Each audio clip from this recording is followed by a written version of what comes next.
Welcome back to Art Lessons. In case you forgot, I am Rust. And I'm Elle. And together we are MMIX. Beep, beep, beep. On today's art lesson, we are going to be talking about finances. We are two broke bots.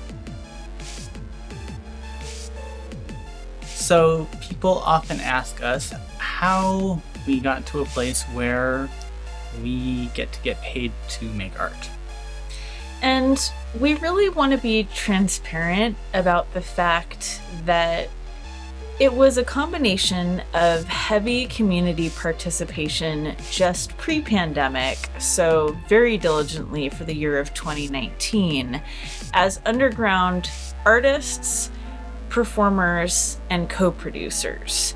And then in addition to this, also having a liberal amount of time available to us early pandemic to produce all the stuff we did, as well as both of us eventually receiving economic assistance.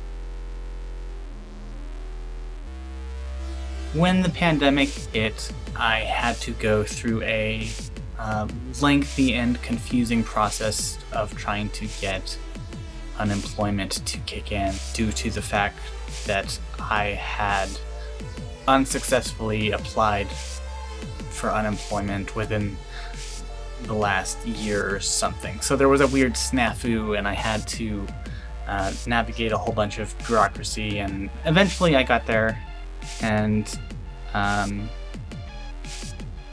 actually took the better part of a year for me to get on unemployment. But during that time,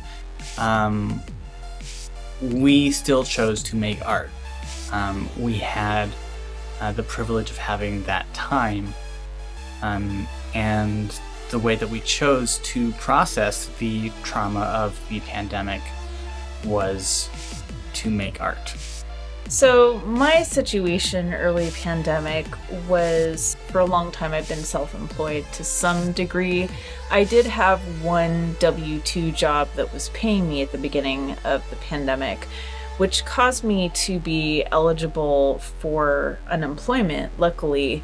But my first application into unemployment didn't take. So it took me about 3 months to get my unemployment money awarded, and then we had some of that extra amount on top of that, and that was also very helpful to being able to save up some money, recoup finances a little bit, and potentially save towards gear. So I will confirm that art is what we reached for to cope with the earlier part of the pandemic.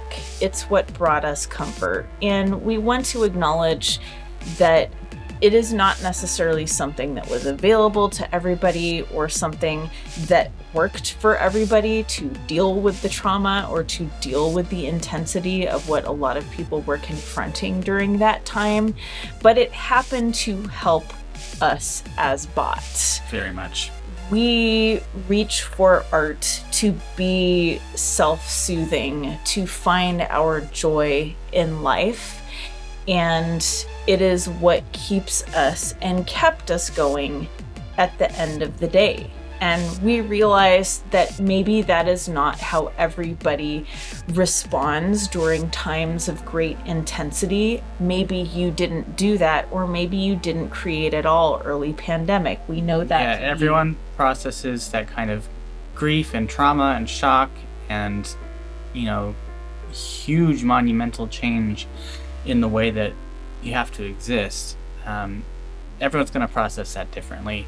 What was one of our most important takeaways from this era of early pandemic was actually establishing the praxis for our art. During the beginning of the pandemic, it was a little more loosey-goosey. We didn't have a very clear idea of what MMIX was necessarily going to be. We just kind of decided that we liked working together, we like making art together, and we're going to call it something. We're going to have a container for this collaboration. And in doing so, we ended up finding what worked best for us. And so we began having regular check-ins about any projects that we wanted to have on the horizon, things we needed to start planning for, things that we could begin shooting soon, whether or not we wanted to do something simply as a photography set or as a clean video, whether we wanted to add glitching to anything, and how much glitch art would play into any various project that we did. What Rust Vision instrumentation might be appropriate for any given project. So having these conversations kind of laid the foundation for what our best practices and what our artistry would grow to become. So respect your process, and when you feel like it's the right decision for you, I think that you can choose to make art.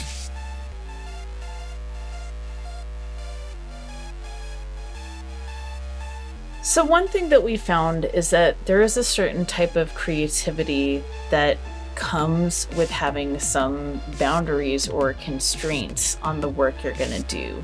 Whether sometimes that's economic factors or factors of what you can do or where you can go. In our case, with a lot of the lockdowns, we could drive places to film and there would be few to no people there. But we were working on a budget during the 2020 portion of the pandemic. We had our phones and a car, and I think at that point I had the phone gimbal. That was my new equipment at the time. And other than that, we just used what we had. We used the space that we had.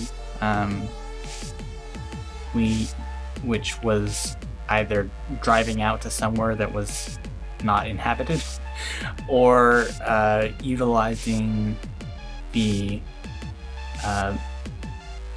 living space here at Sexy Robot HQ.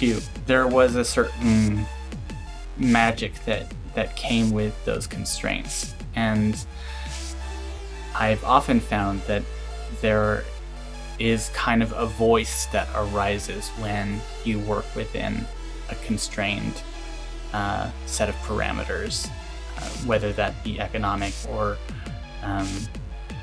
your tools of the trade. And we touched on this briefly in episode 1, I believe, of Art Lessons. And a lot of my Rust Vision music came from working on an app on my phone, so I didn't necessarily need a whole lot of extra plugins or VSTs, whatever. I think that as an artist, it can be a very helpful exercise to force yourself to make art with those constraints in place. And then when you do get to level up your gear or equipment or tools, that actually does improve your art because you can have that practice in place. And that's sort of what ended up happening for us.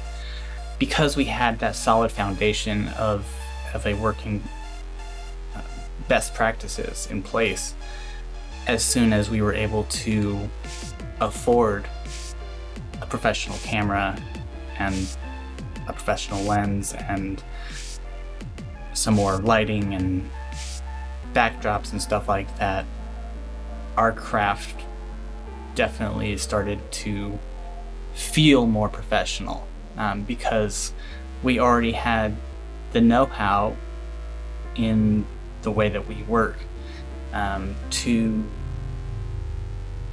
make use of that. We want to emphasize the fact that artists do not always need the buying power to buy the latest gear. It is absolutely helpful. It is absolutely a useful investment for your art if you can put your energy in that direction, but it's not necessary always, because sometimes it can lead to decision fatigue or almost too much extra work or too many extra possibilities. We think there is value in, building on more introductory technology first before you get the fancy stuff. And realistically, these days, the fancy stuff is just more like the stuff that does the work for you and kind of auto-completes a lot of your job for you. So you'll find that when you learn more ins and outs, because you don't have as expensive like apps or software or equipment, sometimes that can be helpful in skilling you up, Yeah, I can definitely attest to the decision fatigue, especially for me when it comes to music making, and trying to go through a zillion samples for just the right kick drum or just the right snare or hi-hat or whatever. I, as an artist, often get hung up in the details, and some of those details matter and some of them don't. So when you have a plethora of tools at your disposal, sometimes you can get lost in those details, and a lot of those details don't necessarily matter that much. You can make good art without having name brand gear, and you can find your voice without that name brand gear. And then if you decide to refine that voice later, once budgetary concerns are less of an issue, then that's fantastic and probably the best outcome for you.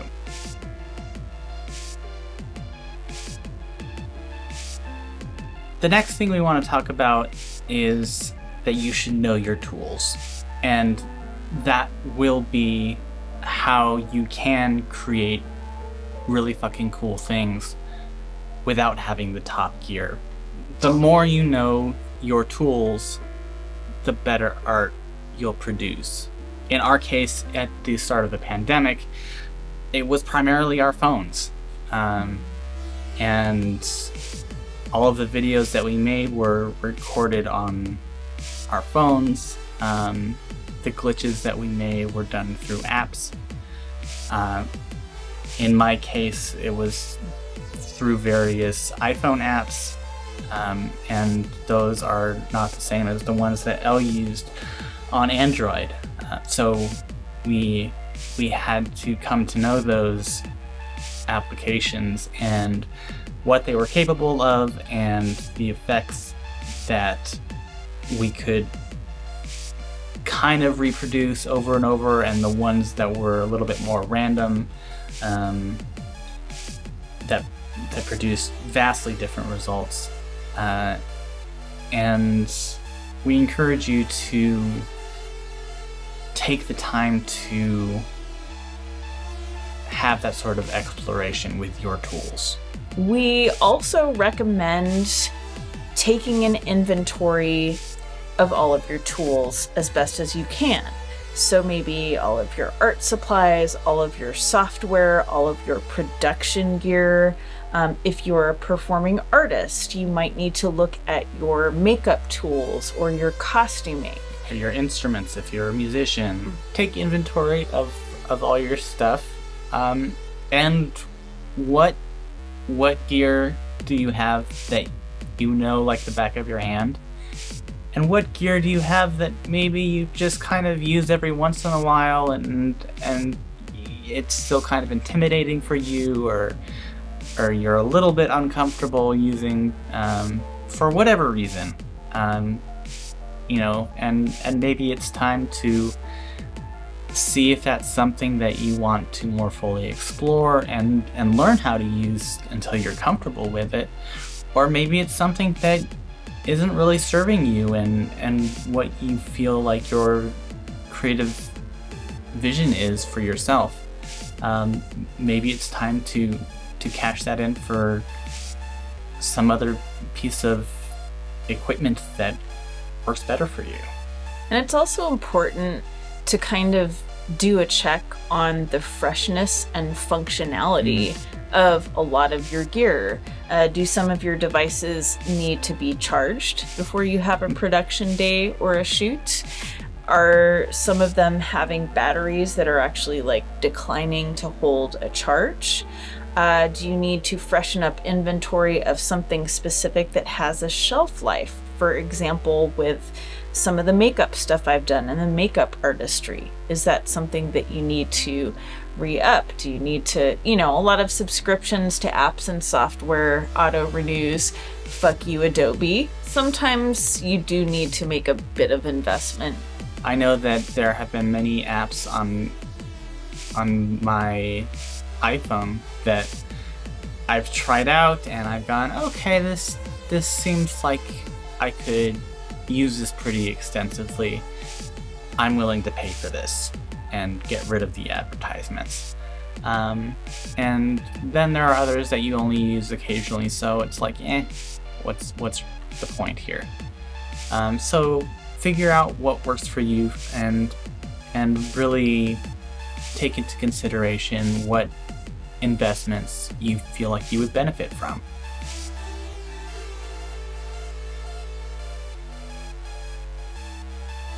Artist professionalism on a budget. Talking a little more about this. Do we want to get into some detail about our specific gear that we ended up with? Sure. We have got a couple of old school CRT TVs that have the big heavy tubes in them, and we got those for free on the curb, either from random sightings or through our Buy Nothing group on Facebook. And quick note, if you are not in a local community Buy Nothing group on Facebook, I highly recommend doing that. If not specifically for artist gear, just for basic life stuff in general. So that is accounting for our CRT. So whenever we have some cool old school television looking effects, that it's coming from that. We also got a projector off of Buy Nothing. I used it in the Monsters Are Still Here music video for Russ Vision. And some stuff we got pretty cheaply off Amazon. The backdrops and lighting that we have, I think overall that was a set that was like $80 or something on Amazon. Not that we want to promote Joff Bezos. But just saying. Yeah. And our camera and our first lens we got with my unemployment money, and then we got our newest camera lens via a grant an artist grant. A micro grant, yeah. And that's something that we'll talk about in just a little bit. There's a lot that you can do with a little bit. And if you know how you want to grow, then I think there's resources available for that as well. During the pandemic, I knew that I wanted to up my production game and my vocal performance game, so I took a vocal course and a music production course. There are so many continuing education opportunities online these days. Some of them are not so great, but take a chance, find out, read reviews, find something that works for you and suits your needs and helps you get closer to where you want to go. Or work with people who you already know and respect and can vet the quality of what they're offering as well. One of the things that worked for me along these lines was actually kind of making a budget list of a bunch of the continuing education I wanted to take. This has been more relevant sort of later post-pandemic, just because inflation has been real tough at this point in time. We're not getting the free money anymore. So I've needed to make a budgetary list of the continuing education I really wanted to take in order to be able to send my focus and energy there. Figure out your priorities. Figure out what you need to better now versus maybe what can wait, and see if you need to maybe save up for becoming more professional, or whether that's an expense that you can do now, or if maybe you need to get more / other forms of income than what you're currently getting.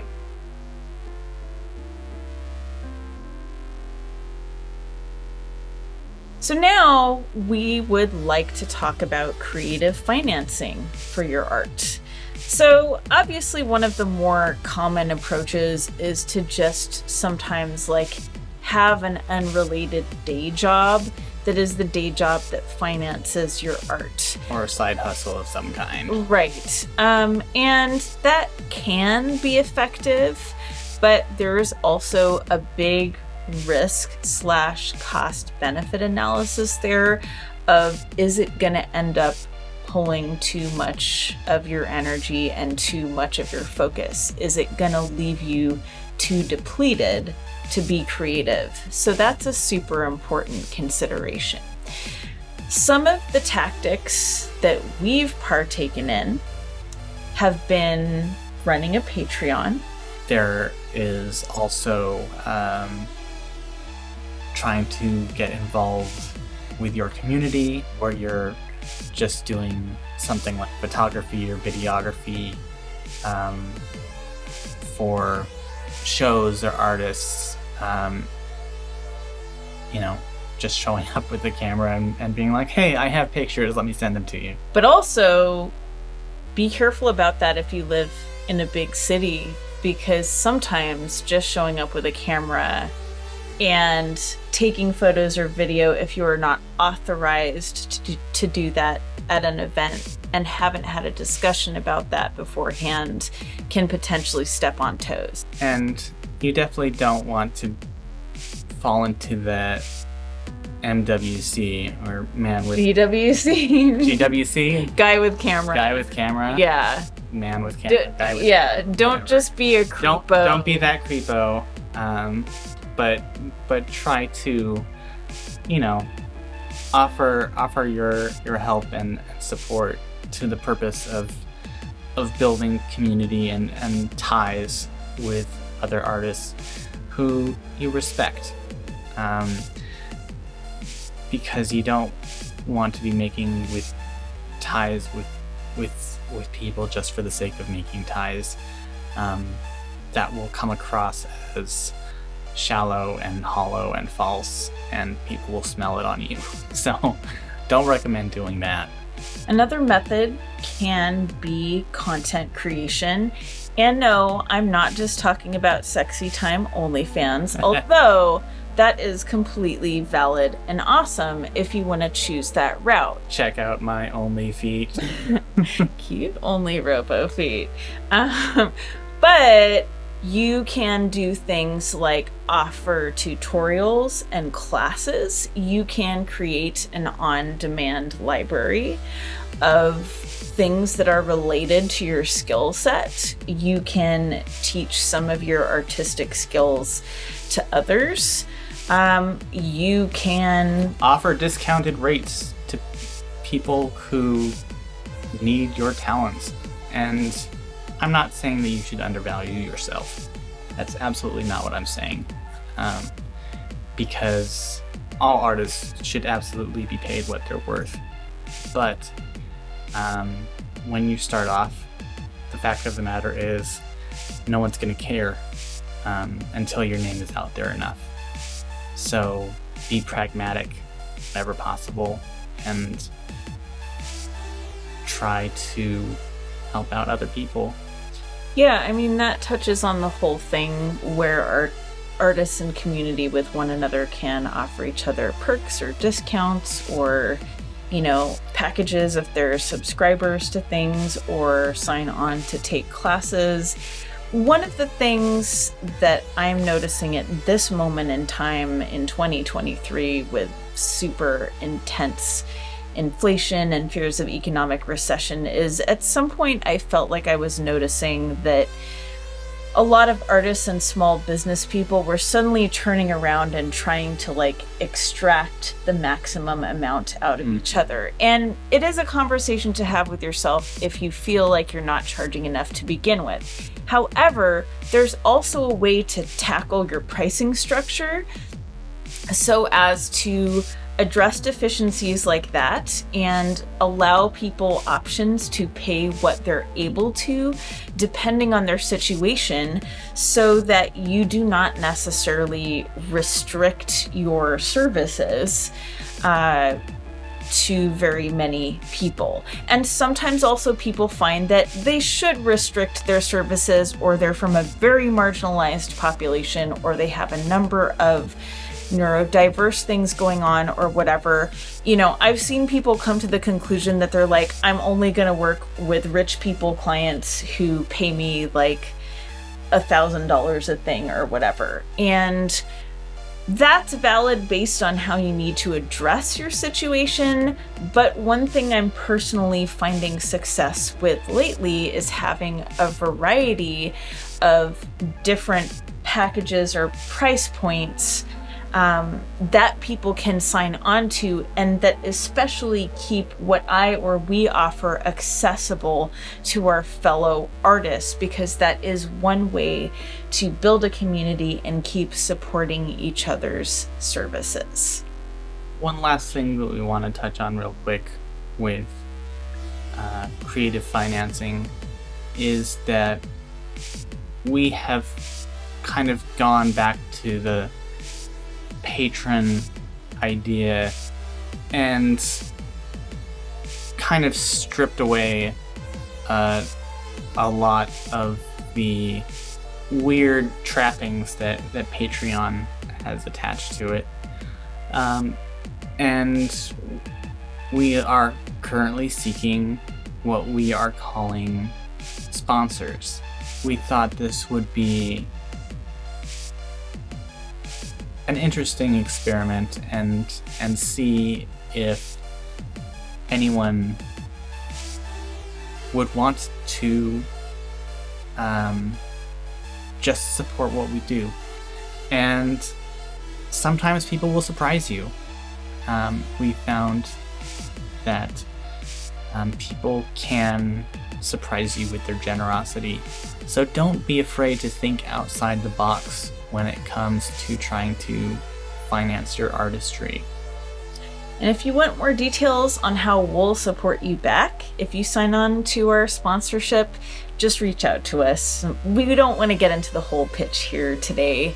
But we do want to just bring it up as an example of something that you could consider doing if you feel like that support could be there for you.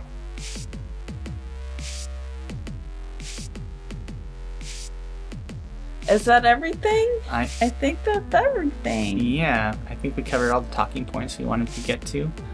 So thank you for sticking with us for another episode of Art Lessons. Thank you. We hope this helps you a lot. And keep showing up for yourself. Take care. We'll see you next time. Bye. Bye. The turntable-y things that DJs have. I don't. Gramophones. Yes, whatever these kids are doing nowadays. They're MP3Js. So, yeah, take. This was definitely longer than half. Oh, for sure. We might need to